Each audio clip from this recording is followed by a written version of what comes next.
नमस्कार साथियों, decode exam पर मैं शिवम आप सभी का बहुत बहुत स्वागत करता हूं।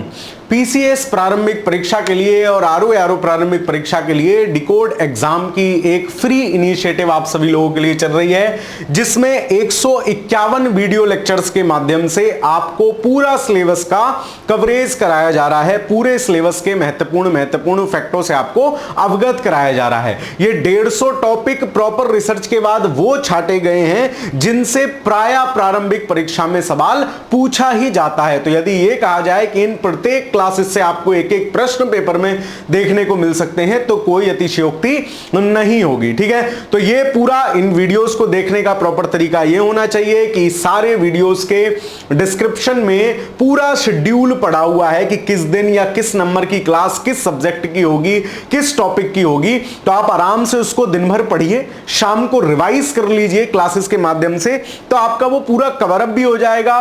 प्लस रिवीजन के माध्यम से या यहां पे क्लासेस के माध्यम से आपकी चीजें कवर अप भी होती चलेंगी, रिवाइज भी होता चलेगा, क्योंकि रिवीजन ही आपको अंतिम सफलता सुनिश्चित करेगा। रिवीजन के माध्यम से ही आपको सफलता मिलेगी। तो इस वीडियो सीरीज का ये 91वां लेक्चर है, 91, और भारत के भूगोल का ये सिक्स्थ लेक्चर है ना। इससे पहले अगर आपने नहीं देखे हैं तो 5 इससे पहले और व्याख्यान हो चुके हैं, उनको भी आप जाकर देख सकते हैं इसी चैनल पर प्लेलिस्ट के माध्यम से। ठीक है, चलिए तो भारत के भूगोल में आज जो हम टॉपिक देखने वाले हैं वो प्राकृतिक आपदाएं हैं, कि प्राकृतिक आपदाएं क्या क्या होती हैं उनको देखेंगे। भारत में कौन कौन सी मिट्टियां पाई जाती हैं, उनके क्या क्या नाम सेकेंडरी हैं, क्या क्या उनको और कहते हैं वो देखेंगे, और कितने प्रकार की वनस्पतियां मिलती हैं, कहां कहां मिलती हैं, ये सब हम देखते चलेंगे। इसको शुरुआत करने से पहले आप सभी को पता है डिकोड एग्जाम ने एक नई टेस्ट सीरीज लॉन्च की है आरओ प्रारंभिक परीक्षा की दृष्टिगत। ठीक है, यद्यपि वो एज वेल एज पीसीएस प्रारंभिक परीक्षा को भी यथा लाभकारी है ना। यदि आप कर सकते हैं तो टोटल 7000 प्रश्न इस टेस्ट सीरीज में है। 7000 प्रश्न में 4000 प्लस 3000 प्रश्नों का एक समायोजन है। 4000 प्रश्न वो हैं जो मेंटरशिप प्रोग्राम के तीनों रिवीजन में आपको दिए गए हैं, है ना। 4000 प्रश्न वो हैं, तो 4000 प्रश्नों का वीडियो सॉल्यूशन भी आपको मिलेगा 100 वीडियोस के माध्यम से। 4000 प्रश्नों की 100 वीडियोस हैं, इनके माध्यम से आपको यह सॉल्यूशन मिलेगा। प्लस 15 फुल लेंथ टेस्ट इस टेस्ट सीरीज में आपको दिए जाएंगे। 200 प्रश्न होंगे आरओ के पैटर्न के अनुकूल, 140 प्रश्न जीएस सेगमेंट के और 60 प्रश्न हिंदी सेगमेंट के। तो 200 प्रश्नों के ये टेस्ट आपका रहेगा।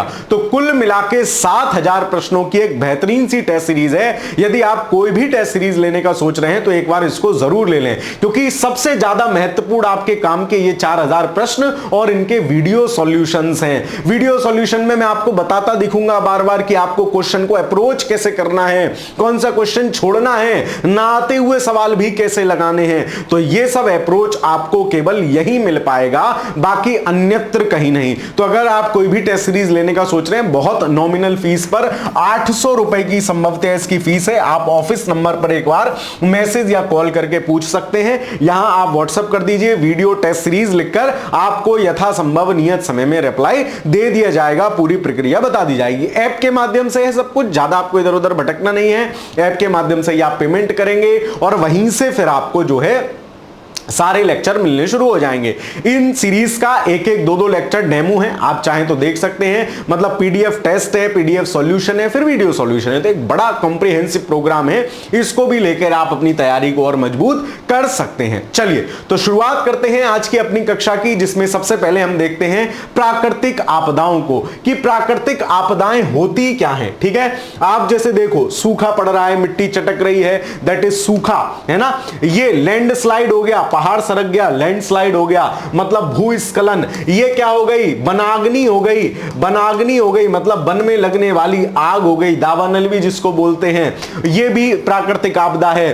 बाढ़ आ गई, ये भी प्राकृतिक आपदा है, जलमग्न हो जाता है क्षेत्र। भूकंप आ गया जिस कारण मकान गिर गए, प्राकृतिक आपदा है। ये क्या है, तूफान आ रहा है जिस कारण जो है तीव्र गति से हवाएं चल रही हैं, तो ये सभी प्राकृतिक आपदाएं हैं। लेकिन पारिभाषिक रूप से अगर आपसे पूछा जाए कि नेचुरल डिजास्टर क्या होता है, प्राकृतिक आपदाएं क्या होती हैं, तो मानव पर दुष्प्रभाव मतलब खराब प्रभाव, निगेटिव इंपैक्ट डालने वाले प्राकृतिक परिवर्तनों को प्राकृतिक आपदाएं कहते हैं। भाई नेचुरल क्या कहते हैं, परिवर्तन तो हो ही रहे हैं, परंतु ऐसे परिवर्तन जो मानव पर दुष्प्रभाव डालें, सूरज इतनी तेज निकल आए कि भाई साहब पिघल जाए तो क्या होगा, निगेटिव इंपैक्ट हो गया, तो ये सब प्राकृतिक आपदा की श्रेणी में आता है। इनमें कौन कौन से हैं, ज्वालामुखी हो सकता है, भूकंप हो सकता है, सागर कंप हो सकता है जिसके स्वरूप सुनामी आती है, सूखा हो सकता है, बाढ़ हो सकती है, चक्रवात हो सकता है, मृदा अपरदन हो सकता है, अपवाहन हो सकता है, पंख प्रवाह हो सकता है, या हिम अवदाद हो सकता है, स्नो एलवेंस मतलब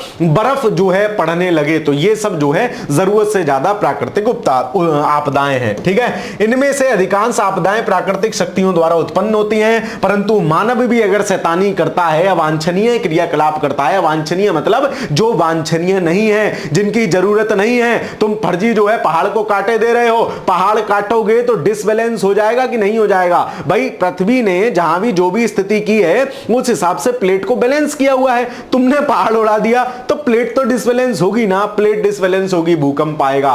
तो अवांछनीय क्रियाकलाप अगर आप करोगे तो इन आपदाओं का दुष्प्रभाव और भी बढ़ जाता है। बिल्कुल सिंपल है। तो कैसी क्रियाएं, ऐसी प्राकृतिक क्रियाएं हैं या ऐसी क्रियाएं मैं कहूं, क्योंकि उनमें प्राकृतिक भी आ जाएगा और मानव निर्मित भी आ जाएगा, जो निगेटिव इंपैक्ट ह्यूमन जीवन पर उत्पन्न कर रही हैं, दैट इज नेचुरल डिजास्टर या प्राकृतिक आपदाएं। ठीक है, अब देख लेते हैं बारी बारी से सबको। भूकंप आपने कभी ना कभी तो अपने जीवन में महसूस ही किया होगा। मैं इतना बड़ा हो गया, मैंने अपने जीवन में 3 बार भूकंप महसूस किया है। एक बार लाइब्रेरी में बैठा था, एक बार खटिया लेटे थे, एक बार एक व्याख्यान सुन रहे थे एक प्रोफेसर महोदय का। तो 3 बार मैंने अपने जीवन में भूकंप महसूस किया है। खैर, हिमालय पर्वत एक नवीन बलित पर्वत है। बलित पर्वत क्या होते हैं, पर्वत निर्माणकारी बल जब लगता है, 2 प्लेट आपस में टकराती हैं, टकराएंगी, दोनों एक दूसरे की तरफ आ रही हैं, तो क्या होगा, इस तरीके से प्लेट उठ जाएगी, और इस तरीके से प्लेट उठना शुरू हो जाएगी।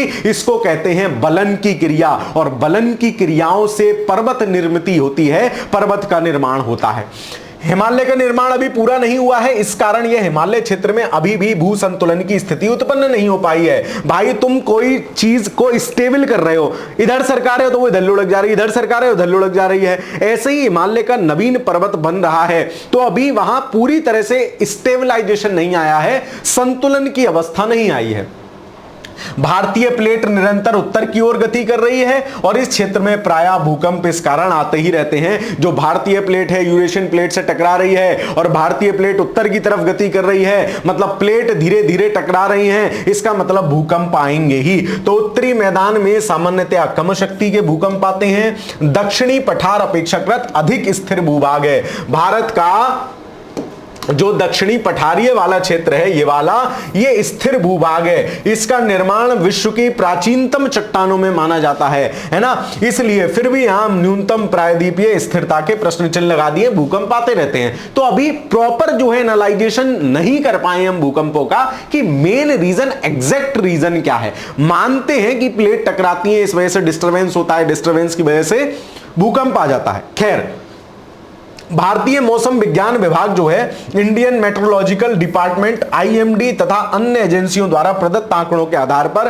भारतीय मानक ब्यूरो, इंडियन स्टैंडर्ड है ना, भारतीय मानक ब्यूरो ने भारत के भूकंप प्रतिरोधी design code, earthquake resident design code of India, इसका जो है तैयार किया है, जो कि भारत के भूकंपीय क्षेत्रीकरण मानचित्र को दर्शाता है, और भारत के भूक्षेत्र को भूकंप प्रबलता की दृष्टि से 4 जोन में बांटता है। याद रखना, ये पता नहीं जोन 1 नहीं है, इसमें जोन 1 नहीं है, जोन 2 से लेकर जोन 5 तक है। ठीक है, 5 मतलब 4 जोन में बांटता है भूकंप की तीव्रता के आधार पर। कहां सबसे ज्यादा भूकंप आ सकता है, कहां कम भूकंप आएगा, कहां आदमी निपट जाएगा, तो ये सब बातें। ठीक है, चलिए तो देखते हैं। ये है पूरा सिस्मिक जोन ऑफ इंडिया, भूकंपीय क्षेत्र।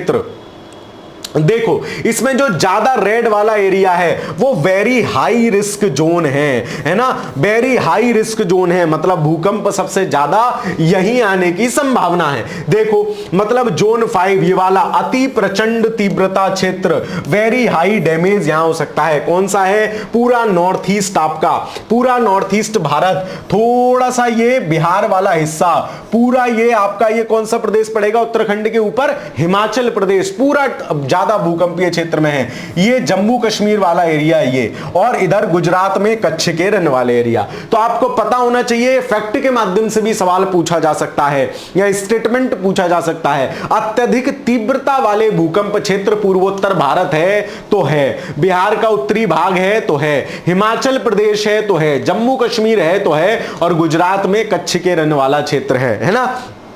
ये आपके दिमाग में होना चाहिए। मैप में इसीलिए लगा के लाता हूं, मुझे मजा नहीं आता है बहुत देर पूरा एक मैप ढूंढने में, है ना, और प्रॉपर कि भाई ये कंटेंट के हिसाब से फिट बैठ पाए। ऐसे ही थोड़ी एकदम चीतापोती कोई भी cartoon, oh sir Mickey mouse लगा लाए, तो मिक्की माउस थोड़ी ना लगा के लाते हैं। तो इसमें जो है इसको अच्छे से समझो, आपके भले के लिए है, ठीक है। फिर आ जाओ दूसरा वाला जोन 4, हाई रिस्क जोन है। ये भी ज्यादा तो ये भी क्षेत्र है लेकिन हाई रिस्क है, वो इतना ज्यादा डैमेज नहीं होगा जितना इनमें होगा। तो गहन तीव्रता क्षेत्र, डिस्ट्रक्शन ऑफ बिल्डिंग, तो ये कहां है? ये है आपका जो भगवा कलर से जो है एरिया रंगा हुआ है। तो मतलब ये पूरा जो पर्वतीय क्षेत्र है हिमालय वाला, ये सब ये पर्वतीय क्षेत्र है ना ऊपर की तरफ, ये सारा जो है ये भी जो है जोन 4 में आता है। मतलब जोन 5 में नॉर्थ ईस्ट आ जाता है सर, थोड़ा सा जम्मू कश्मीर आ जाता है, गुजरात के कच्छ के रन वाला भाग आ जाता है, लेकिन जोन 4 में पूरा हिमालयी पर्वत श्रृंखला जहां है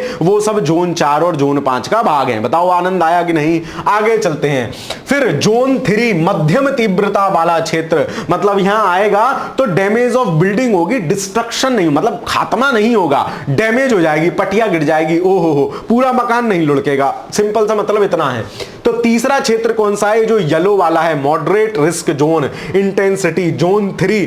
तो ये येलो वाला जो एरिया है, मैदानी भाग जो है जितना भी इधर ये पूर्वी पश्चिमी घाट के मैदानी क्षेत्र हैं, ये सब जो मैदानी क्षेत्र है वो जोन 3 में आता है, मध्यम तीव्रता जोन में आता है। और अल्प तीव्रता जोन या लो डैमेज कहां होगा? जो प्रायद्वीपीय भारत का खंड है, ये वाला हिस्सा, अरावली माउंटेन वाला हिस्सा, जिस कलर का मास्टर पेन चला रहा है उसी कलर से जो है, और आपका पूरा ये प्रायद्वीपीय भारत वाला जो क्षेत्र है ये अल्प तीव्रता लो डैमेज वाले क्षेत्र हैं। तो भूकंपीय क्षेत्रों को कितने जोन में बांटा गया है? सवाल पूछा गया है। कितने में? 4 जोन में। याद रखना जोन 2 से लेकर जोन 5 तक है, जोन 1 कैटेगराइजेशन में नहीं है। तो और जोन 5 सबसे खतरनाक है, जोन 2 कम खतरनाक है। जोन 2 में क्या है? प्रायद्वीपीय भारत। जोन 3 में क्या है? मैदानी क्षेत्र, है ना, चाहे वो पूर्वी पश्चिमी घाट के मैदानी क्षेत्रों या गंगा यमुना का दुआब वाला या गंगा यमुना के हिमालयी नदियों का क्षेत्र हो, ठीक है। फिर जोन आपके जोन 3 में 2 हो गया, 3 हो गया। जोन 4 में कौन सा एरिया आएगा? तो जो पूरी हिमालयी पेटी है, हिमालयी पर्वत श्रृंखला का क्षेत्र है, वो जोन 4 में आएगा। और उसमें से भी कुछ और ज्यादा इंटेंस भाग है वो जोन 5 में आता है। कौन कौन सा? पूरा नॉर्थ ईस्ट, हिमाचल प्रदेश वाला एरिया, थोड़ा सा जम्मू कश्मीर का एरिया, और आपके गुजरात के कच्छ के रन वाला क्षेत्र। तो इस बात को आप याद रखेंगे, ठीक है। चलिए, इन्होंने डिटेल में दिया है। जोन 5 इस क्षेत्र में आईएस कोड के तहत, इसको पढ़ लेते हैं सिर्फ, मैंने आपको जो मेन बात थी वो समझा दी है ना। इस क्षेत्र के इसके तहत कारक जोन फैक्टर इतना दिया गया है, किसी क्षेत्र की गुरुत्वीय त्वरण का 36% क्षैतिज, ये सब कहानी नहीं याद करनी है। कौन कौन से क्षेत्र हैं? उच्च जोखिम क्षेत्र है भारत का, जम्मू कश्मीर है, लद्दाख है, हिमाचल प्रदेश है, उत्तराखंड है, बिहार के कुछ भाग, कच्छ का रन, अंडमान निकोबार द्वीप समूह तथा पूर्वोत्तर क्षेत्र इसके अंतर्गत आते हैं। सवाल दे देगा यही, इसलिए मैप अगर दिमाग में है तो सवाल सॉल्व हो जाएगा, सवाल हल हो जाएगा, ठीक है। और कुल भाग का कितना? 10.9% क्षेत्र है। चलिए जोन 4 देख लेते हैं, ठीक है। तो जोन 4 में दिल्ली, गंगा मैदान का क्षेत्र, शेष हिमालय, गुजरात के भाग, महाराष्ट्र का कोयना क्षेत्र, सिक्किम इत्यादि इसमें शामिल है। 17.3% टोटल क्षेत्र है। जोन 3 में लक्षद्वीप, पश्चिमी घाट, मतलब जो मैदानी वाले क्षेत्र हैं जोन 3 में, है ना। चलो, प्रायद्वीपीय भारत भ्रमित अंश उत्तर प्रदेश की राजधानी लखनऊ सहित गंगा के मैदान के दक्षिणी भाग इस क्षेत्र में शामिल हैं और ये कितना है 30% एरिया पे है। मतलब नंबर 1 पे कौन हो गया, नंबर 1 पे यही हो जाएगा, अभी नहीं नंबर उल्टा है। जोन 2 देखो क्रम से है, जोन 2 सर्वाधिक है, जोन 3 उससे कम है, 4 उससे कम है, 5 उससे कम है, मतलब कम खतरनाक वाला ज्यादा जोन है। ठीक है, तो चलिए जोन 2 ये हो गया। इसका कौन कौन सा एरिया है, प्रायद्वीपीय पठार का अधिकांश भाग इसी क्षेत्र में है, कर्नाटक प्रायद्वीपीय पठार के अंतर्गत ही है और ये सब जो है इस क्षेत्र में है। तो वेरी सिंपल है, मैप का डिजाइन समझ लोगे सवाल आराम से हल हो जाएगा, चाहे भूकंप में कितना भी अंदर जाके सवाल पूछे। सर भूकंप में जाके सवाल मास्टर साहब कैसे पूछेंगे, मास्टर साहब तो वापस ही नहीं आएंगे। बेटा मास्टर जो होता है ना, वो गणित वाले मास्टर की कहानी सुनिए ना, तेज बारिश में भी जाता है तो मास्टर भूकंप से भी सवाल आपके लिए निकाल के ले आएगा। इसलिए आपको सिर्फ पढ़ना है, मास्टर की चिंता नहीं करनी है।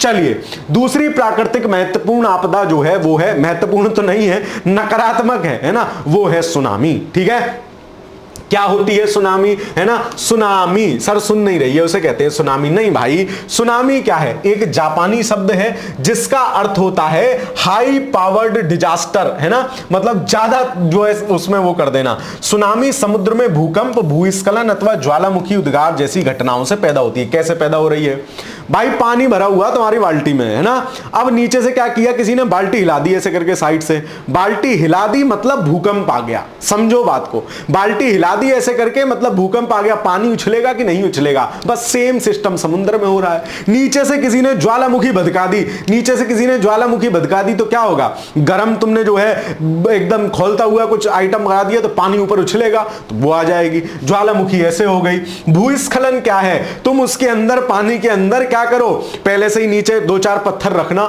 उसके ऊपर पानी भरना, एक पत्थर उनमें से ऐसे करके लुढ़का दो, भूस्खलन हो गया, पानी में उछाल आ जाएगा, मतलब सुनामी आ जाएगी। सुनामी का सिंपल मतलब है जल की ऊंची ऊंची तरंगें आना और वो तरंगें अपने साथ सब कुछ समाहित करते हुए ले जाती हैं। तो ज्वालामुखी से कैसे आ सकता है, भूस्खलन से कैसे आ सकता है और आपका भूकंप से कैसे आ सकता है, मैंने तीनों आपको बता दिया। चलिए, अधिकांश सुनामी समुद्र आधा स्थल पर आए भूकंपों से पैदा होती हैं। जो समुद्रीय प्लेट टकराती हैं ना, समुद्रीय प्लेट, देखो ये सिस्टम क्या है सर, प्लेटें कैसे हैं, हमारी घर वाली प्लेटें हैं क्या, नहीं भाई, प्लेटें कैसे हैं, देखो ये हुई स्थल खंड की प्लेट, ये ऊंची उठी हुई प्लेट है, और ये हुई जलखंड वाली प्लेट, ये भी ऐसा ही है जैसा स्थल है। फर्क क्या है कि ये गहरा है, इसलिए जो जल का भाग है ना वो इसमें भर गया है और आपको ये समुद्र सा ऐसे करके दिखाई देता है। प्लेट इसके अंदर भी वही पड़ी है जो ऊपर है, तो ये प्लेटें जब आपस में टकराती हैं मामला यहीं खराब हो जाता है। ठीक है, सुनामी को बंदरगाही लहरें, भूकंपीय समुद्री लहरें भी कहा जाता है। भारत में सुनामी वार्निंग सेंटर का परिचालन 2005 में हैदराबाद में शुरू हुआ है। तो सुनामी वार्निंग सेंटर भारत में कहां है, यह भी आपसे पूछा गया है, ये कहां है, हैदराबाद। चलिए अगली प्राकृतिक आपदा देखते हैं, बाढ़। गांव देहात के बच्चे होंगे, कहीं किसी नदी इत्यादि के क्षेत्र में रहते होंगे तो बाढ़ इत्यादि आपने महसूस की होगी। ठीक है, चलिए तो देखते हैं, किसी नदी क्या तटीय भाग में उच्च जल स्तर के उस स्थिति को बाढ़ कहते हैं जिससे भूमि का कुछ भाग जलमग्न हो जाता है। मानसून की अनिश्चितता, मतलब बारिश ज्यादा पड़ गई भाई साहब, ऐसा थोड़ी है कि 500 लीटर बारिश नाप के लाए हैं बादल चाचा और बोले लो श्यामू के गांव पे गिरा दो। मन है भाई, ज्यादा बरस गए, ज्यादा खुश हो गए तो बारिश ज्यादा आ जाएगी, कम बरस गए तो सूखा हो जाएगा। मानसून की अनिश्चितता, अनियमितता मतलब कभी बरस जाना, और दूसरा महत्वपूर्ण परिणाम बाढ़ का आना है। बाढ़ कैसे आएगी, बाढ़ ऐसे ही आती है, बारिश ज्यादा हो जाए, है ना, कोई बांध टूट जाए तो वो इस तरीके से जो है पानी का दूर तक फैलाव हो जाना, है ना, स्थल कृषि भूमि का डूब जाना। ये देखो आप कैसे ये सब डूबे हुए हैं, ये सब क्या है, बाढ़ के मारे हुए हैं। केंद्रीय जल आयोग ने बाढ़ की गणना करने के लिए बाढ़ पूर्वानुमान संगठन की स्थापना भी की है। ठीक है, चलिए आगे चलते हैं। अगली प्राकृतिक आपदा है तूफान या चक्रवाती तूफान। ऐसे गोला बनाते हुए ऐसे ये तूफान आता है ना, ओहो आया आया तूफान और भागा भागा शैतान, ऐसा वाला सिस्टम है। ठीक है, चलो तो ये तूफान आता है इस तरीके से, है ना, देखते हैं कैसे आ रहा है। सर हमें भी दिखा दो, अभी दिखाते हैं भाई। चक्रवाती तूफान या चक्रवात वायुमंडल में हवाओं के चक्राकार वायुपिंड होते हैं, ऐसे गोल गोल घूमते हुए, नीचे से ऐसे करके ऐसे करके ऐसे करके गोल गोल घूमते हुए। उत्तरी गोलार्ध में इनकी दिशा घड़ी की सुइयों की विपरीत तथा दक्षिणी गोलार्ध में इनकी दिशा घड़ी की सुइयों की दिशा में होती है। याद रखना ये बात, उल्टा कॉन्सेप्ट है। उत्तरी गोलार्ध में एंटी क्लॉकवाइज होती है और दक्षिणी गोलार्ध में क्लॉकवाइज होती है। भारत में चक्रवात बंगाल की खाड़ी और अरब सागर दोनों को ही प्रभावित करते हैं। ये रहा आपका प्यारा भारत, दोनों तरफ आते हैं, इधर बंगाल की खाड़ी में भी और इधर अरब सागर में भी। ठीक है, बस आगे चलते हैं। अब आ जाते हैं तो प्राकृतिक आपदाएं हमने पूरी तरह से समाप्त कर ली। सर क्या कह रहे हो, प्राकृतिक आपदाएं आपने समाप्त कर ली? हाँ भाई, प्राकृतिक आपदाएं समाप्त कर ली। काश मेरे पास इतनी शक्ति होती कि ऐसे हवा दिखाते ही बोले जा छू मंतर हो गया स्वाहा, कोई आपदा नहीं आएगी। ठीक है, चलो आगे चलते हैं। अब ये है major soil types of India. भारत में किस किस प्रकार की मृदा पाई जा रही है, पहले आप इस मैप के माध्यम से देख लीजिए, फिर इसको जो है डिटेल में पढ़ेंगे। Major soil types of India, देखो भाई, भारत में जो है मिट्टियां विभिन्न प्रकार से बन रही हैं। भाई पर्वत जो है वहां पर्वतीय मृदा है, पर्वतों से नदियां बह के आ रही हैं, ओ हो, है ना। तो नदियां बह के आ रही हैं, मतलब नदी आ रही है तो अपने साथ अवसाद भी लाएगी। भाई छिलती हुई लाएगी ना, तो छिलती हुई लाएगी, अवसाद लाएगी, तो मतलब वो कौन सी मृदा हो जाती है? जलोढ़ मृदा। तो इसी तरीके से विभिन्न प्रकार की मृदाओं का निर्माण होता है। तो एलुवियल या जलोढ़ मृदा, ये पीला पीला वाला जो क्षेत्र देख रहे हो ना आप, ये सब जलोढ़ मृदा का क्षेत्र है। और जलोढ़ मृदा का क्षेत्र कहां होगा? जहां नदियां डिपोजिशन करेंगी या बड़े मात्रा में नदियां बह रही होंगी, वो सब जलोढ़ मृदा के क्षेत्र होंगे। तो नदियां बड़ी मात्रा में कहां बहती हैं? गंगा यमुना वाले क्षेत्र में नदियां बह रही हैं। इधर सर पूर्वी घाट वाली नदियां भी काफी बड़ी मात्रा में बहती हैं, महानदी, गोदावरी, कृष्णा, कावेरी और तमाम नदियां हैं, है ना। और इधर ये 5 नदियां थी, लूनी, साबरमती, माही, नर्मदा, तापी। तो यहां भी सर जो है ये डिपोजिशन करेंगी। तो ये सब एरिया में जो है कौन सी मिट्टी मिलेगी? एलुवियल सॉइल या जलोढ़ मृदा। फिर काली मिट्टी किस एरिया में मिलती है? ये महाराष्ट्र वाले एरिया में, गुजरात, महाराष्ट्र, मध्य प्रदेश वाले एरिया में काली मिट्टी मिलती है, जिसको रेगुर मृदा भी कहते हैं। रेड या येलो सॉइल, ये प्रायद्वीपीय खंड का जो पूर्वी हिस्सा है उसमें जो है रेड या येलो सॉइल मिलती है, लाल या पीली मिट्टी मिलती है, जिसमें आप उसकी किसकी लोहे की ज्यादा अधिकता होती है। फॉर एग्जांपल जंग जो लगती है वो लाल लाल से ही तो होता है, वो क्या होते हैं? लोहा और ऑक्सीजन क्रिया करके बना लेते हैं। तो इसी प्रकार उस मिट्टी में लोहे की मात्रा ज्यादा होती है। लेटेराइट मृदा, ये बिल्कुल किनारों किनारों पे मिलेगी, विशेषकर पश्चिमी घाट पे मिलेगी, है ना, पश्चिमी घाट पर मिलेगी, है ना, ये लेटेराइट मृदा। फिर एरोइड या क्षारीय मृदा बोलते हैं, फॉरेस्ट या माउंटेन, तो ये माउंटेन वाले जो एरिया हैं, है ना, हिमालयी पर्वत प्रेटी के जो एरिया हैं, इनमें माउंटेन मृदा मिलेगी। तो भारत में मुख्यतः ये 5-6 प्रकार की मिट्टियां पाई जाती हैं। क्या क्या लक्षण होते हैं, क्या क्या विशेषता होती है, आइए इनको समझते हैं। जैसे सबसे पहले आप देखो भारत में मिट्टियां, सबसे पहले देखते हैं जलोढ़ मृदा को। जलोढ़ मृदा क्या है? मतलब जिसे जल ओढ़कर अपने साथ ला रहा है, वो जलोढ़ मृदा है। अरे सर ऐसे कैसे? देखो भाई, यहां ये वो क्षेत्र हैं जिनमें नदियां जो है आके डिपोजिशन, नदियां बह रही हैं। तो नदियां बह रही हैं, नदियां ऊपर से आ रही हैं, अपने साथ क्या कर रही हैं? बहा के ला रही हैं नवीन जलोढ़ मृदा, एकदम बेहतरीन बेहतरीन ऊपर वाली क्रीम बहा के ला रही हैं। ठीक है, चलिए जलोढ़ या इसको दोमट मिट्टी भी बोलते हैं।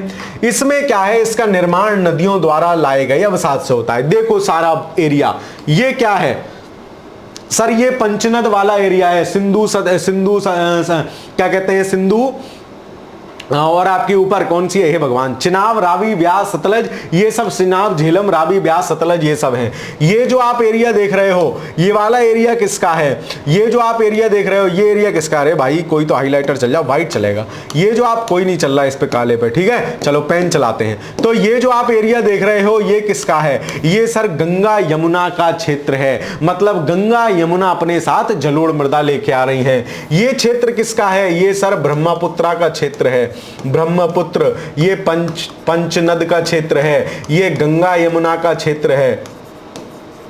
है ना।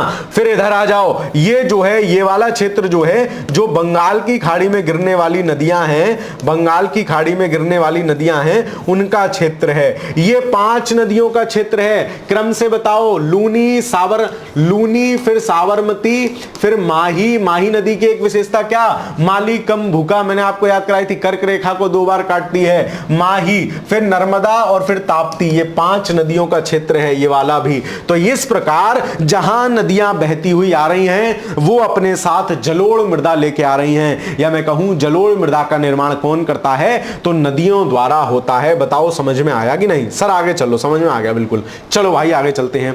विस्तार कितना है देश के कुल 40% भाग पर, मतलब मैक्सिमम जो है यही मृदा पाई जाएगी, 40% एरिया पर लगभग ये मृदा पाई जा रही है। विस्तार क्षेत्र कहां है, उत्तरी भारत के मैदान एवं नदी घाटियों में। देख लो भाई, उत्तरी भारत का मैदान यही वाला क्षेत्र है, बाकी जो भी नदी घाटी क्षेत्र होगा वहां जलोढ़ मृदा पाई जाएगी। मान लो यहां से एक पुनपुन सी छोटी सी नदी निकल रही है, तो छोटे से एरिया में उसके आसपास भी जलोढ़ मृदा होगी, ऐसे बात ध्यान रखना। चलिए, कमी किसकी होती है इसमें, फास्फोरस की कमी होती है, और अधिकता किसकी होती है, पोटास की होती है। ठीक है, देखो भाई, कमी सब में फास्फोरस की तो सब में कमी पाई जाएगी, अभी मैं आपको याद करा दूंगा। अधिकता पोटास की है, जलोढ़ मृदा है, पहाड़ को पीटती हुई ला रही, ऊपर से चलने चल अपनी क्रीम दे, और दूसरे क्षेत्र को पीटती पाटती ला रही है, मतलब सबसे पीट पाट के जलोढ़ मृदा इकट्ठी कर रही है, मतलब इसमें अधिकता किसकी होगी, पोटास की होगी। बताओ याद हो गया कि नहीं? सर याद हो जाता है, यही तो इस क्लास की खास बात है। आगे चलते हैं, तो कमेंट भी कर दिया करो कुछ अच्छे अच्छे,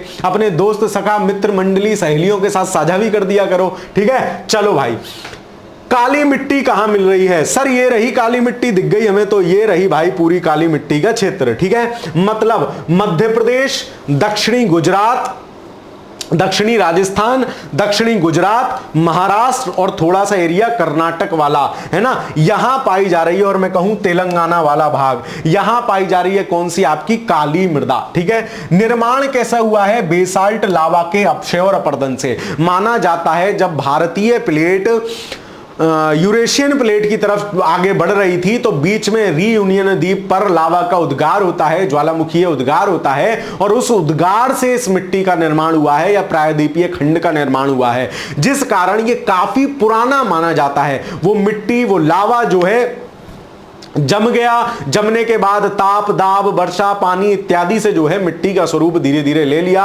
और वो काली मिट्टी कहलाई। ठीक है, चलिए, इसको अन्य नाम क्या है, रेगुर। कपास की खेती के लिए बढ़िया है, इसलिए कपास की मिट्टी, और चरनोजंबी इसको कहते हैं। याद कैसे रखोगे, रेगुर, मिट्टी काली है, उससे कह रहे हैं रेगुर, रे गोरी हो जा तू, कब तक काली रहेगी। मतलब रेगुर मिट्टी किसका नाम है, सर काली मृदा का नाम है। अब नहीं भूलूंगी सर, बिल्कुल रे गुर रे गोरी हो जा। ठीक है, चलिए, फिर स्वतः जुताई वाली मिट्टी है, मतलब इसमें जोतने की आवश्यकता नहीं होती, ऐसे दरार दरार ऐसी पड़ जाती हैं, स्वतः जुताई वाली मिट्टी है। ठीक है, क्षेत्र कौन कौन सा है, मैप दिमाग में रखोगे ना, क्षेत्र अपने आप दिमाग में रहेगा। कौन कौन से क्षेत्र हैं, सर महाराष्ट्र, मध्य प्रदेश, सर हमें दिख रहा है, ये रहा सर महाराष्ट्र, ये रहा सर मध्य प्रदेश, गुजरात, ये रहा सर गुजरात, फिर आंध्र प्रदेश, सर आंध्र प्रदेश न कहो तेलंगाना कह लो, और कर्नाटक, ये रहा कर्नाटक। तो इस प्रकार 5 बड़े एरियाज में ये मिट्टी पाई जा रही है।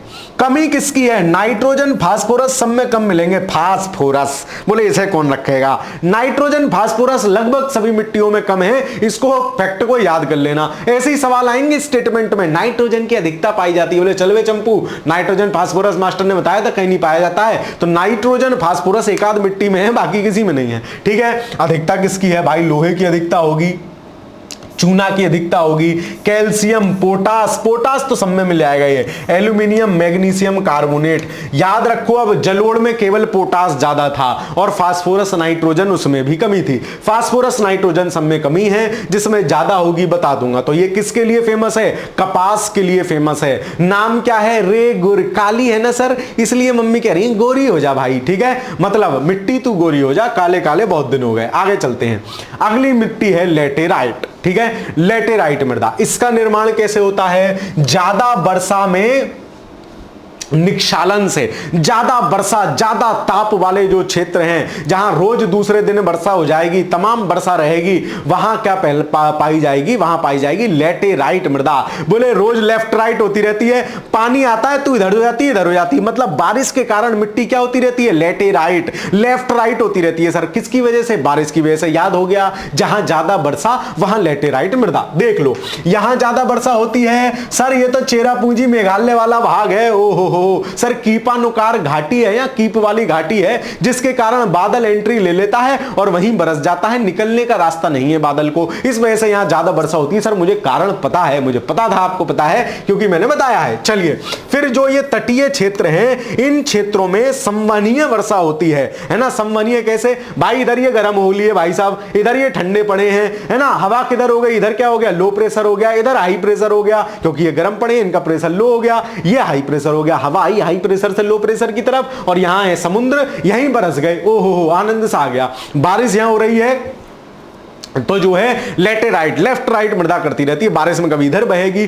कभी इधर चला, मैं उधर चला, जाने कहां मैं किधर चला। कौन कह रही है? लेटेराइट मृदा कह रही है, लेफ्ट राइट हो रही है। चलिए, कम उर्वर है भाई, उर्वरता कैसे होगी? रोज तो तुम लेफ्ट राइट कराते रहते हो, लेटेराइट लेफ्ट राइट, एक जगह स्टेबल है ही नहीं, रोज तुम लेफ्ट राइट कराते रहते हो। फिर क्षेत्र कौन कौन सा है इसका? तो इसका क्षेत्र देख लो, कर्नाटक बिल्कुल है सर, केरल होगा बिल्कुल है सर, कैसी बातें कर रहे हो, तमिलनाडु होगा सर बिल्कुल है, ओडिशा है सर, ये रहा ओडिशा, मध्य प्रदेश में थोड़ी सी पाई जा रही है इस वाले एरिया में, ठीक है, और असम, क्योंकि मध्य प्रदेश में ये जो है ये वाला एरिया है ना, सतपुड़ा बिंद पहाड़ियों सर क्या है, इधर वाला मानसून भी आके वर्षा कर रहा था, इधर वाला मानसून भी आके वर्षा कर रहा था, आपने बताया था। इसी कारण ये जो है प्रायद्वीपीय नदियों का उद्गम स्थल भी है। ज्यादा वर्षा, मिट्टी लेफ्ट राइट मतलब लेटेराइट। ओहो आगे चलते हैं। नाइट्रोजन, फास्फेट और कैल्शियम की कमी, नाइट्रोजन फास्फोरस सब में कम है, जिसमें ज्यादा होगा बता दूंगा।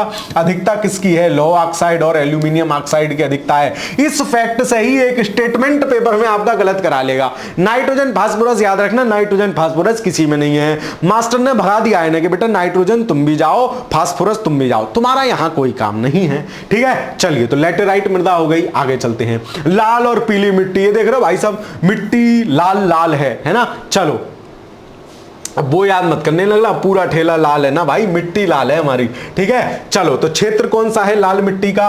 ओडिशा, छत्तीसगढ़, गंगा का मैदान का दक्षिण वाला क्षेत्र जो है, प्रायद्वीपीय खंड और गंगा के मैदान के जो बीच वाला क्षेत्र है ना, वो लाल मृदा का क्षेत्र बेसिकली है। इसमें देख लो, ये रहा, देखो लाल मृदा, रेड और येलो सॉइल, ये वाला जो खंड है ना, ये लाल मृदा वाला क्षेत्र है, ठीक है। चलिए, क्या है कमी किसकी है सर? नाइट्रोजन, फास्फोरस और ह्यूमस की सब में कमी है सर, इसमें भी कमी रहेगी। नाइट्रोजन फास्फोरस नहीं मिल रहे भाई, ठीक है। महीन कण वाली मिट्टी है, सामान्यतया उर्वर भूमि है, मतलब लोहा है लेकिन भूमि उर्वर है, लोहे की अधिकता है इसमें, ठीक है। जल योजित होने पर पीली हो जाती है, मतलब वैसे लाल है, जैसे ही पानी डालोगे सर पीली हो जाएगी। ओहो मतलब ये तो कछुआ हो रही है सर, रंग बदल रही, गिरगिट हो रही है सर, रंग बदल रही है। हाँ भाई, रंग बदल रही है। तो लाल या पीली मृदा इसको बोलते हैं, लाल या पीट मृदा भी इसको कहीं कहीं लिखा आपको मिलेगा। तो ये सारी मिट्टियां हमने देख ली, नाइट्रोजन फास्फोरस की सब में कमी पाई जा रही है सर, ये बात मैंने याद कर ली। अब अम्लीय या क्षारीय मृदा भी होती है, ये क्या होती है सर? मिट्टी का पीएच मान कम होने पर मिट्टी की अम्लीयता को तथा पीएच मान ज्यादा होने पर क्षारीयता को प्रदर्शित करती है। ये रहा पीएच मान 7। इधर कौन सी मिट्टी होगी इससे? सर इधर इससे मिट्टी होगी अम्लीय मृदा, इधर हो जाएगी अम्लीय मृदा। पीएच 7 से कम होगा मतलब अम्ल हो गया, पीएच 7 से ज्यादा होगा मतलब क्षारीय मृदा हो गई। सिंपल बात, ठीक है, क्षारीय मृदा हो गई, ऐसे याद रखोगे, है ना। चलो, क्षारीय मतलब 6 से ज्यादा, तो 6 से ज्यादा तो होता नहीं है, 7 से ज्यादा होता है। अम्ल, तो अम्ल मतलब आ है शुरू में, तो इसलिए शुरू की तरफ होगा, ऐसे ध्यान रख लेना। क्षारीय मतलब 6 से ज्यादा, तो 6 से ज्यादा नहीं होती सर, 7 से ज्यादा होती है, इतना तो मुझे पता है, बेवकूफ मत बनाओ, मैं भाई याद करने के लिए बता रहा हूं। चलिए, अब मिट्टी अगर ज्यादा अम्लीय है तब भी शैतान है, ज्यादा क्षारीय है तब भी शैतान है। अपन का चाहिए फुल इज्जत, मतलब नॉर्मल वाली मिट्टी, है ना। अब अधिक अम्लीय अधिक क्षारीय मृदा सामान्यतः फसलों के लिए उपयुक्त नहीं होती। फसल उगाने के लिए 6 से 7 होना चाहिए मृदा का मान, ठीक है। तेजाबी मिट्टी अवसादी प्रकृति की होती है। ये मिट्टियां लेटेराइट, लोह में लाल, अन्य मृदा समूह की होती हैं। इनका विकास भूआकृति फलाना ढीका से होता है। तापयुक्त नमीयुक्त अत्यधिक वर्षा में मृदा मूल सामग्री अपक्षय में होता है, कोई दिक्कत नहीं है। एक फैक्ट यहां है, उच्च तापमान के साथ भारी वर्षा और अत्यधिक लिचन से, तो उच्च तापमान के साथ भारी वर्षा अगर हो जाए तो अम्लीय मृदा का निर्माण होगा। मतलब हाई टेम्परेचर है और वर्षा भी ठीक ठाक हो रही है, मतलब अम्लीय मृदा बन जाएगी, ठीक है। और तेजाबी मृदा या क्षारीय मृदा कृषि योग्य बनाने के, अम्लीय मृदा को कृषि योग्य बनाने के लिए लाइम चूने का उपयोग किया जाता है, और उसको क्षारीय को नॉर्मल बनाने के लिए जिप्सम का उपयोग किया जाता है। तो इसमें चूने का प्रयोग करेंगे, इसको अम्लीय चूना छिड़कते हैं व्हाइट व्हाइट, ठीक है, अम्लीय मृदा को कृषि योग्य बनाने के लिए। तो ये अम्लीय और क्षारीय मृदा है। लेबोरेटरीज होती हैं, लेबोरेटरी होती हैं जहां आपकी मिट्टी की टेस्टिंग होती है कि भाई आपके खेत की मिट्टी कैसी है, अम्लीय है तो आप उसी प्रकार के उर्वरक डालिए, क्षारीय है तो आप उस प्रकार के उर्वरक डालिए, है ना। सरकार की विभिन्न योजनाएं हैं, कुछ प्राइवेट लैब्स भी होती हैं जो आपकी मिट्टी के इस सिस्टम को देखती हैं कि भाई आपकी मिट्टी अम्लीय है कि क्षारीय है और किस प्रकार की मिट्टी आपकी होनी चाहिए या किस प्रकार के उर्वरक आपको यूज करने चाहिए। चलिए, एक और घटना होती है मृदा अपरदन, मतलब मृदा का अपरदित हो जाना, मृदा का कटाव हो जाना, मृदा का क्षय हो जाना, ठीक है, मृदा अपरदन। ये देख लो यहां दिखाया है, देखो मृदा का अपरदन। आपने ऐसे कटे हुए खेत देखे होंगे भाई, खेत ऐसे कट जाते हैं ऐसे, है ना। मतलब यहां क्या हुई, इनकी मृदा अपरदित हो गई, मृदा देखो कटान हो गया। देसी भाषा में बोलते हैं मिट्टी का कटान हो गया साहब। ये भी देखो मिट्टी का कटान हो गया, ये ऊंची है, ये नीची भूमि हो गई। और ये देखो ये नदी बहती आ रही है, ये जो अपने साथ मिट्टी ले जाएगी और मिट्टी की ऊपरी परत ले जाती है, मिट्टी की महत्वपूर्ण क्षेत्र को ले जाती है। ये मृदा अपरदन हानिकारक है मिट्टी के लिए, फसलों के लिए भी। और यह भी एक प्रकार की प्राकृतिक आपदा है। प्राकृतिक अभिकर्ता जैसे जल, वायु, पवन। जल से कैसे होगा, पानी बहा के लेगा अपने साथ। वायु से कैसे होगा, हवा भी तो ऊपर ऊपर की मिट्टी उड़ा के ले जाती है कि नहीं, बताओ हाँ कि ना सर। हाँ, हवा ऊपर ऊपर की मिट्टी उड़ा के ले जाती है। आदि के द्वारा मिट्टी के ऊपरी आवरण को क्रमिक कटाव और स्थानांतरण को मृदा अपरदन कहते हैं, सॉइल इरोजन, है ना। मिट्टी क्या हुई भाई, हवा चली, ऊपर की मिट्टी उड़ गई, सॉइल इरोजन हो गया। जल के कारण मिट्टी उड़ गई, पवन के कारण मिट्टी जो है चली गई। तो मृदा की ऊपरी सतह का जो है अपने स्थान से विस्थापित हो जाना क्या कहलाता है, मृदा अपरदन कहलाता है। मृदा अपरदन के कई कारक होते हैं जिनमें निर्वनीकरण है। भाई वन काट दिए, पेड़ थे, जड़ें आपने देखी कैसे फैली रहती हैं, ऐसे करके जड़ें फैली रहती हैं, मतलब मिट्टी को जकड़े रहती हैं, जकड़े रहती हैं तो मृदा का अपरदन नहीं हो पाता है, मृदा का कटान नहीं हो पाता है। तो निर्वनीकरण, वन काट दोगे, जड़ें तुमने निकाल दी, मिट्टी प्लेन हो गई, बहना मिट्टी को आसान हो जाएगा। अत्यधिक पशुचारण, ज्यादा पशु चरा लोगे तब भी। झूम कृषि जो है वो भी मृदा अपरदन का कारक है। अवैज्ञानिक कृषि पद्धतियां, परिवहन, संचार साधनों द्वारा प्राकृतिक अपवाह का अपवर्तन, मतलब उनमें जो है तुम डिस्टरबेंस कर रहे हो तो वो भी मृदा अपरदन करेगा। भाई यहां से नदी बह रही थी, तुमने यहां कोई सिस्टम और कर लिया, नदी क्या हुई, इधर उधर से बहने लग जाएगी, दूसरी तरह की मिट्टी काटेगी, सिंपल है। अंधाधुंध खनन भी जो है इस प्रकार के उसका जो है कारण है। भारत में मृदा अपरदन से सर्वाधिक प्रभावित क्षेत्रों में कौन है, चंबल और यमुना नदी। चंबल में तो उत्खात खंड मिलते हैं, इतना अपरदन हो गया है। उत्खात भूमि क्षेत्र, पश्चिमी हिमालय का गिरिपदीय क्षेत्र, है ना, ये सब है। छोटा नागपुर का क्षेत्र, ताप्ती साबरमती घाटी का क्षेत्र, महाराष्ट्र का काली मिट्टी का क्षेत्र, हरियाणा, राजस्थान, गुजरात का क्षेत्र। यहाँ हवाओं के कारण होगा भाई, राजस्थान और इनमें रेतीली हवाएं चलती हैं, तो रेतीली हवाएं, हवा में रेता अपने आप थोड़ी ना घुस गया, हवा ने मृदा की ऊपरी परत जो रेतीली थी उसको उड़ा लिया, ठीक है। भारत में चंबल घाटी में खोह गड्ढ का निर्माण अवनलिका अपरदन है, गली इरोजन है। मतलब अभी अपरदन के टाइप भी होते हैं कि फलाने टाइप का अपरदन, ढिमाके टाइप का अपरदन, ये भी होता है। इसके कारण हुआ है। अवनलिका अपरदन सामान्यतः तीव्र ढालों पर होता है। वर्षा के गहरी हुई अवनलिकाएं कृषि भूमियों को छोटे छोटे टुकड़ों में खंडित कर देती हैं, जिससे वे कृषि के लिए अनुपयुक्त हो जाते हैं। मतलब जहां ढाल ज्यादा है, ढाल ज्यादा, पानी ज्यादा, तो पानी तेजी से बहेगा। भाई कोई भी चीज तेजी से बहेगी, उस तरह हल्के से चलाओ, ऊपर ऊपर से सेविंग कटेगी। लड़के समझ सकते हैं, बेहतरीन एग्जाम्पल है ना। हल्के से कटेगी, गाड़ के चला दो उस तरह तो क्या होगा, एक ही बार में मामला साफ हो जाएगा। मतलब जितना ज्यादा आप वेट डालोगे उतना ज्यादा अपरदन हो जाएगा, उतना ज्यादा मामला जो है गहरा हो जाएगा। चलिए, फिर मृदा अपर्दन और सुधार, इसके टाइप कौन कौन से होते हैं? असफाल मृदा अपर्दन यानी स्प्लैश इरोजन, वर्षा की बूंदों पर मिट्टी के आघात से मृदा के कणों का पृथक्करण को जो है बूंदाघात अपर्दन कहा जाता है। परत अपर्दन क्या होता है? जब मिट्टी के साथ जल बहने लग जाता है परत अपर्दन हो जाता है, मतलब पूरी परत ऊपर वाली बह गई। रिल अपर्दन क्या होता है? जब मिट्टी में छोटी एवं कम गहरी नालियां बन जाती हैं। आपने देखा होगा भाई गांव देहात में तो मिट्टी के फर्श होते हैं, अब तो भले ही ईटा फीटा होने लग गए लेकिन मिट्टी के फर्श तो अभी भी कहीं ना कहीं मिट्टी तो दिखी जाएगी, खेत खलिहान में दिख जाएगी।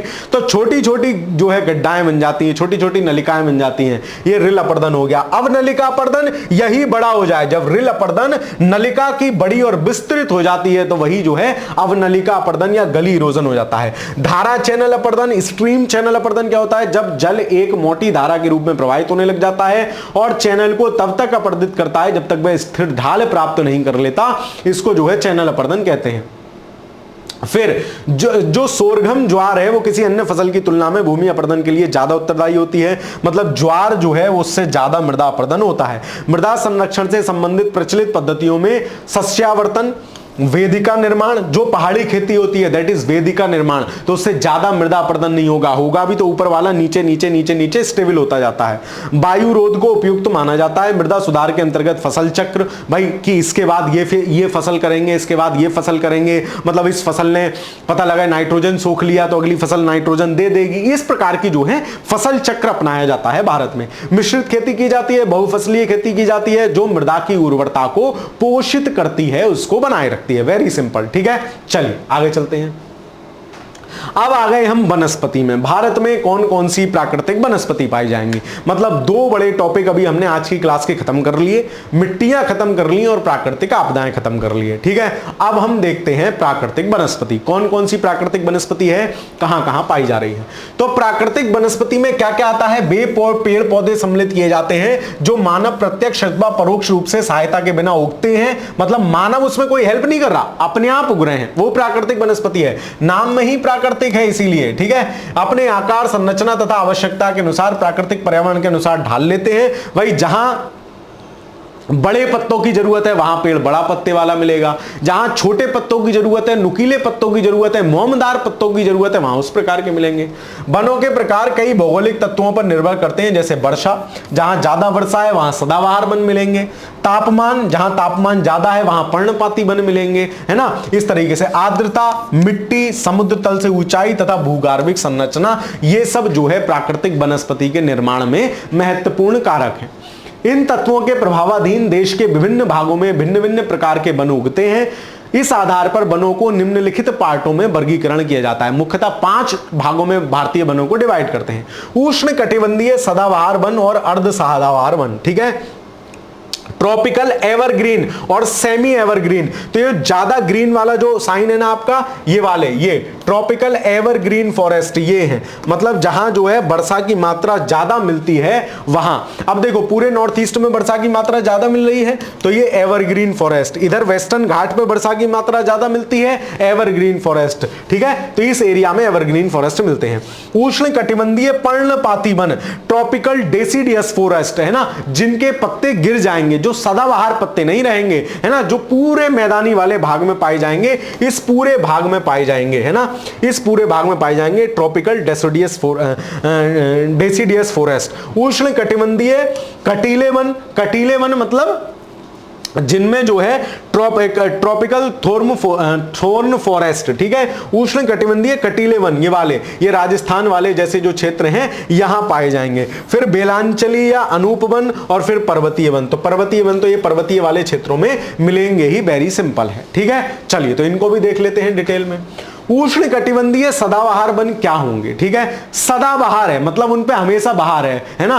ओ मितवा बहार आई रे, रंगों की फुहार लाई रे, गाना बड़ा अच्छा है, सुन लेना। चलो तो क्या है कि पुराना गाना भाई, सदाबहार वन है, सिंपल है। सदाबहार कब होगा? जब उन पे हमेशा पानी छिड़का जाता रहेगा। आपके घर में भी पौधे होते हैं, बढ़िया पौधा कौन सा रहता है जिसपे पानी छिड़कते रहते हैं? तो सदाबहार वन, जहां 200 सेंटीमीटर से ज्यादा वर्षा हो। बताओ याद हुआ कि नहीं?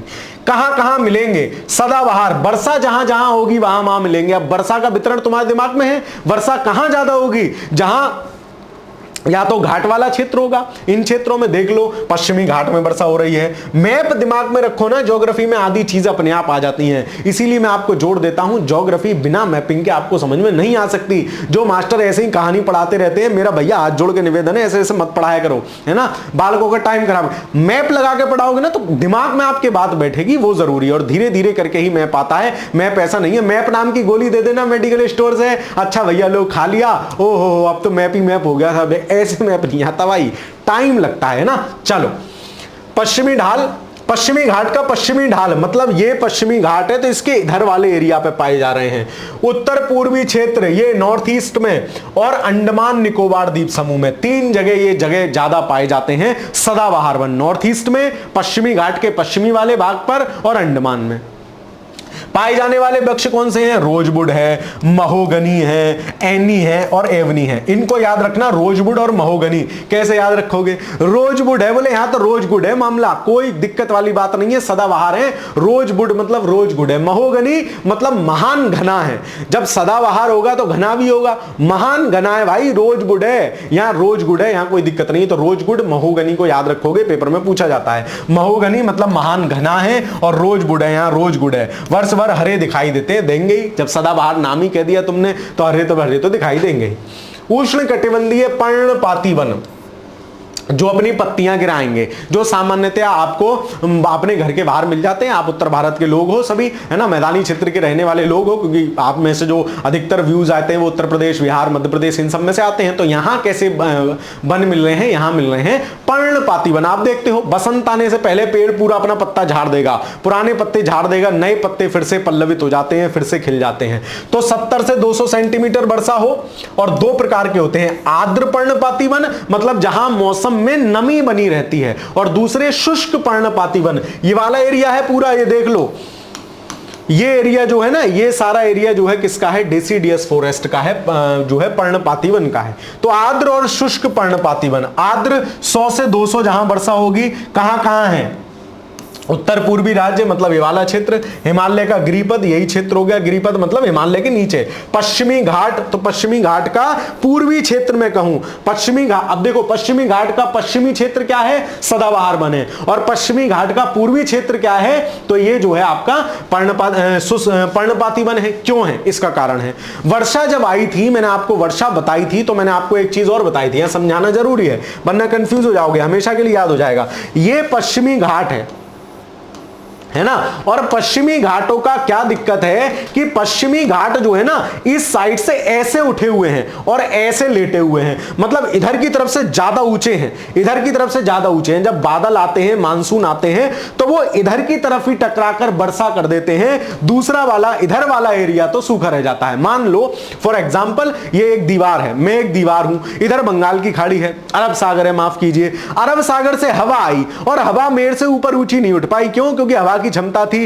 इतनी ऊपर ही उठी, यही संघनित हो गई, संतृप्त हो गई, बारिश हो गई, मेरे इधर वाले हिस्से में बारिश हो जाएगी, इधर वाला हिस्सा सूखा रह गया। सेम कॉन्सेप्ट पश्चिमी घाट के साथ रहता है कि पश्चिमी घाट का पश्चिम वाला हिस्सा जो है ना, वो तो क्या होता है, वो तो वर्ष भर वहां जो है तीव्र बारिश पड़ती है, इसलिए वहां सदाबहार वन होंगे, क्योंकि वहां 200 से ज्यादा वर्षा हो रही है। और पूर्वी हिस्सा जो है पश्चिमी घाट का, यहां 100 से 200 वर्षा होती है, इसलिए यहां है तो आर्द्र, है तो मामला गीला, आर्द्र मतलब गीला गीला मामला हो, तो है तो आर्द्र, लेकिन ये पर्णपाती वन है। कॉन्सेप्ट समझ में आया हो तो आनंद ले लेना। चलो पूर्वी ढाल हो गया, पश्चिमी घाट का पूर्वी ढाल हो गया ओडिशा, है ना। प्रमुख वृक्ष कौन कौन से हैं? साल, सागवान, शीशम, महुआ, आंवला, है ना। तो आप अपने आसपास के जो पेड़ देखो, अपने आसपास के जो भी पेड़ हैं भाई, साल है, सागवान है, तुम्हारे घर में जितना लकड़ी का फर्नीचर होगा वो इन्हीं साल सागवान का होता है। साल, सागवान, महुआ, शीशम, है ना। जो ज्यादा भाई महंगे लोग होते हैं, जो ज्यादा पैसा कमाने वाले लोग होते हैं, उनके यहाँ शीशम की कुर्सी है भाई साहब, आपको पता है,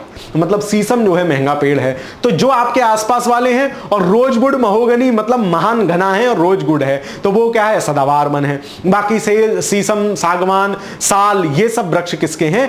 आर्द्र पर्णपाती वन है। दूसरे होते हैं शुष्क पर्णपाती वन। अब आर्द्र में वर्षा ज्यादा है, 100 से 200 है, शुष्क में कितनी है? 70 से 100 सेंटीमीटर वर्षा है। क्षेत्र क्या है इनका? प्रायद्वीपीय पठार, मतलब यहां से नीचे आ जाओ, ये वाला जो प्रायद्वीपीय पठार वाला क्षेत्र है ये अधिक वर्षा वाले क्षेत्र, उत्तर प्रदेश बिहार का भी दक्षिणी वाला भाग। ठीक है, चलो पाए जाने वाले वृक्ष कौन से हैं? तेंदु, पलाश, बेल, खैर आदि, ये सब वृक्ष यहां मिल रहे हैं। और सर्वाधिक भाग पर भारत के यही वन पाया जाता है। फैक्ट याद रखना, शुष्क पर्णपाती वन भारत में सर्वाधिक भाग पर पाया जाता है। उष्ण कटिबंधीय शुष्क पर्णपाती वन जो है भारत में सबसे ज्यादा पाए जाते हैं। ये फैक्ट ध्यान रखना। आगे चलते हैं। उष्ण कटिबंधीय कांटेदार वन, देखो भाई ये कहां मिलेंगे? अब कांटा कहां आएगा? कांटा लगा, हाई लगा, मतलब जहां कांटा वृक्ष क्यों बनाएगा? ताकि उसकी पत्ती से बाष्पोत्सर्जन कम हो, मतलब यहां वर्षा और कम होगी। वर्षा कम हो रही है तभी पेड़ कह रहा है कि मैं अपना पानी बादल को नहीं सोखने दूंगा, मतलब बाष्पोत्सर्जन नहीं होने दूंगा, इसलिए मैं अपनी पत्तियों को नुकीला बना लेता हूं। नुकीला बना लूंगा, पत्ती फैली नहीं रहेगी, बाष्पोत्सर्जन ज्यादा नहीं होगा। कॉन्सेप्ट समझो, पेपर में सवाल अपने आप टिक लग जाएगा। ठीक है, तो 50 से कम वर्षा हो रही है। अब वर्षा कम कहां कहां होती है? देखो दक्षिण पश्चिम पंजाब, हरियाणा, राजस्थान, गुजरात, मध्य प्रदेश, उत्तर प्रदेश का भी ये वाला हिस्सा, पूर्व पश्चिमी उत्तर प्रदेश का साइड वाला हिस्सा, मतलब जहां बारिश कम हो रही है वहां कैसे वन पाए जाएंगे? उष्ण कटिबंधीय कांटेदार वन। सर सबके आगे उष्ण कटिबंधीय क्यों लग रहा है ये बताओ? लाली, भारत जो है उष्ण कटिबंधीय क्षेत्र में है कि नहीं? ये कर्क रेखा है, यहां तक तो उष्ण कटिबंधीय क्षेत्र है, इसके ऊपर तो पर्वतीय वन है, इनको हम कहेंगे ही नहीं, इनको पर्वतीय वन ही कहेंगे। इनके आगे उष्ण कटिबंधीय नहीं लगाएंगे। बाकी सब वन, क्योंकि ये पूरा एरिया उष्ण कटिबंध में है। सर उष्ण कटिबंध क्या होता है? भाई साहब धर दूंगा अभी एक, है ना। अब सब कुछ बताया उष्ण कटिबंध क्या होता है। 23.5 डिग्री उत्तरी अक्षांश से लेके 23.5 डिग्री दक्षिणी अक्षांश को उष्ण कटिबंध कहते हैं। 23.5 से 66.5 तक के अक्षांश को क्या कहते हैं? ऊपर और नीचे शीतोष्ण कटिबंध कहते हैं। और 66.5 से 90 डिग्री अक्षांश तक के एरिया को शीत कटिबंध कहते हैं। ये हो गए पाए जाने वाले वृक्ष कौन से हैं। देखो जितने शैतान पेड़ हैं, बबूल कांटेदार होता है, खैर, खजूर, खैर, नीम, है ना, ये सब कांटेदार, खेजड़ी, पलाश, ये सब पाए जा रहे हैं। सर खैर और पलाश तो उनमें भी पाए जा रहे थे, हाँ तो मिक्स भी तो होते हैं थोड़े से वन। ठीक है, चलिए फिर आ गए पर्वतीय वन। तो इनका विस्तार कहां होगा? हिमालय पर्वत पर, दक्षिण भारत के पर्वतों पर, है ना। कौन कौन से हैं? सोलास, नीलगिरी, अन्नामलाई, पलानी पहाड़ियों में पाए जाने वाले वन हैं, है ना। चीड़, ओक जो है इनका प्रमुख एग्जाम्पल है। चीड़, ओक, है ना, ये सब वन पाए जाते हैं। फिर वेलांचली अनूपवन, है ना, तो ये आर्द्र भूमि क्षेत्रों, डेल्टाई क्षेत्रों, समुद्र तटीय क्षेत्रों में पाए जाते हैं। जैसे मैंग्रोव वन इनका उदाहरण है। कहां कहां मिलेंगे? पश्चिम बंगाल में मिलेंगे, गुजरात में मिलेंगे, यहां मिलेंगे आंध्र प्रदेश के तट पर। तो ये वेलांचली वन या अनूप वन इनको बोलते हैं। तो इस प्रकार भारत का वनस्पति जो है हमने देख लिया। यहां से ये फैक्ट याद रखना। फिर कह रहा हूं पेपर में ऐसा भी हो सकता है कि पेपर में छप गया हो ये फैक्ट। भारत में सर्वाधिक पाए जाने वाले वन कौन से हैं? उष्ण कटिबंधीय शुष्क पर्णपाती वन। क्रोनोलॉजिकल ऑर्डर लगाने को आ जाए फंस जाएंगे आधे से ज्यादा, इसलिए फैक्ट बता रहा हूं। उष्ण कटिबंधीय शुष्क पर्णपाती वन जो हैं वो भारत में सबसे ज्यादा पाए जा रहे हैं। दूसरे नंबर पे उष्ण कटिबंधीय आर्द्र पर्णपाती वन, इसी का भैया जो है वो पाया जा रहा है। और तीसरे नंबर पर उष्ण कटिबंधीय अर्ध सदाबहार वन जो है वो पाए जा रहे हैं। तो मतलब सबसे पहले उष्ण कटिबंधीय शुष्क पर्णपाती वन है, फिर आर्द्र पर्णपाती वन है और फिर अर्ध सदाबहार वन है। ठीक है, तो ये तीन क्रोनोलॉजिकल ऑर्डर भी इनका आप लोग याद रखेंगे। तो इस प्रकार आपकी आज की पूरी कक्षा में तीन बड़े टॉपिक जो हमें पढ़ने थे, प्राकृतिक आपदाएं, मिट्टियां और आपकी वनस्पति, यहीं समाप्त होता है।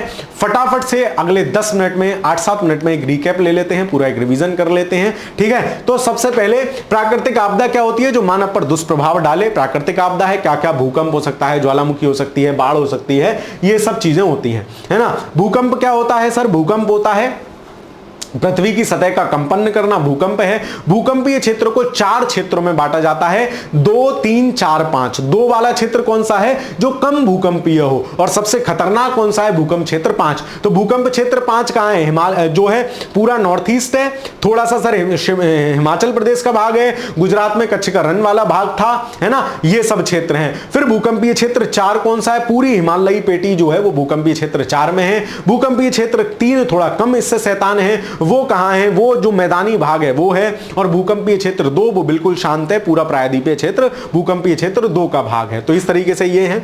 आगे चलते हैं, तो ये 3, 4 और 2 इसको याद रखना। और सबसे ज्यादा क्षेत्र पर कौन सा है, तो सबसे कम खतरनाक जो है वो सबसे ज्यादा क्षेत्र है। फिर इसी क्रोनोलॉजी में आगे फिर हमने देखा सुनामी। सुनामी क्या होती है, सुनामी के कई कारण हो सकते हैं, समुद्र में भूकंप आ जाए, ज्वालामुखी फट जाए, या फिर समुद्र में तूफान इत्यादि आ जाए, तो समुद्री लहरों का ऊंचा उठ जाना सुनामी है। ठीक है, चलिए। और सुनामी ये पूछा जाएगा किस भाषा का शब्द है, ये भी सवाल पूछा गया, तो जापानी भाषा का शब्द है। बाढ़ क्या है, जल का स्तर उच्च हो जाना और रिहायशी इलाकों में खेती वाले इलाकों का जलमग्न हो जाना बाढ़ है। ठीक है, फिर तूफान क्या होता है, तो तूफान चक्रवातीय तूफान बेसिकली ये है। तो ये फैक्ट यहां से याद रखना कि चक्रवातीय तूफान उत्तरी गोलार्ध में एंटी क्लॉकवाइज और दक्षिणी गोलार्ध में क्लॉकवाइज घूमते हैं, क्योंकि उल्टा फैक्ट है, इसलिए याद रखना। मिट्टियां हमने देख ली भारत में कौन कौन सी हैं, सारी मिट्टी में नाइट्रोजन फास्फोरस की कमी पाई जा रही है, सारी मिट्टी में। जलोढ़ मृदा कौन निर्माण कर रहा है, जलोढ़ मृदाओं का निर्माण कर रही है नदियां, भारत के सबसे ज्यादा क्षेत्र पर पाई जाती हैं, और एरिया ये सब आप देख ही लो। ठीक है, चलिए।